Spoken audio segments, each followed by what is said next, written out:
नमस्कार दोस्तों, स्वागत है आपका हमारे चैनल प्राचीन ज्ञान पर। अब हम जान लेते हैं कि जो पंजुरुली देव उनकी कथा क्या है।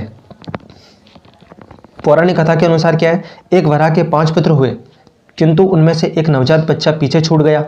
वो भूख प्यास से तड़पने लगा और मृत्यु के कगार पर आकर खड़ा हो गया।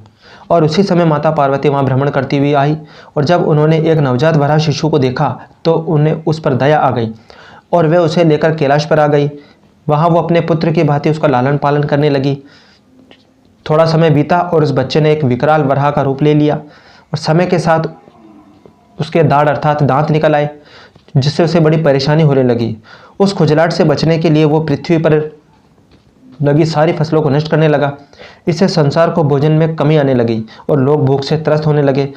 जब भगवान शंकर ने यह देखा तो उन्होंने सृष्टि के कल्याण के लिए उस वराह के वध का निश्चय कर लिया।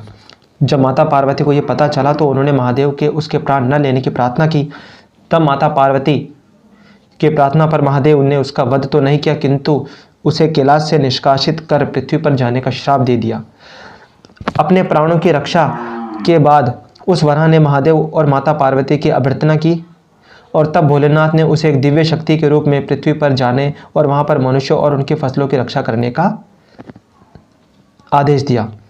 तब से वो वराह पृथ्वी पर पंजुरुली देव के रूप में निवास करने लगे और पृथ्वी पर फसलों की रक्षा करने लगे।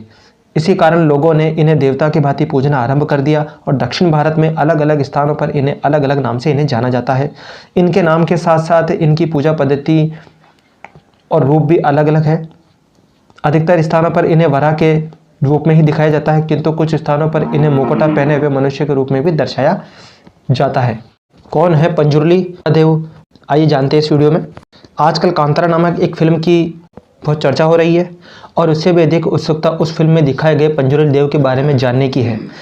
पंजुरुली देव की उपासना दक्षिण भारत विशेषकर कर्नाटक और केरल के कुछ हिस्सों में की जाती है।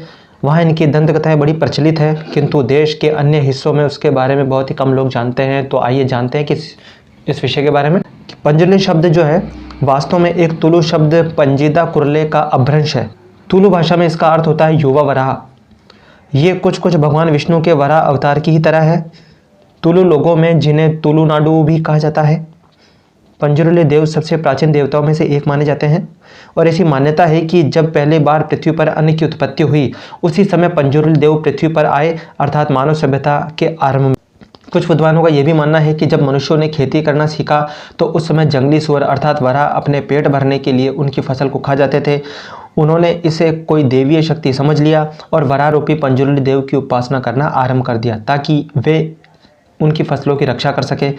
तब से ही पंजुरुली देव की पूजा हो रही है। आज भी पंजुरुली देव की पूजा करते समय लोग बरने कोरपुनी नामक एक प्रथा करते हैं, जहां वे देवता को अन्न अर्पण करते हैं।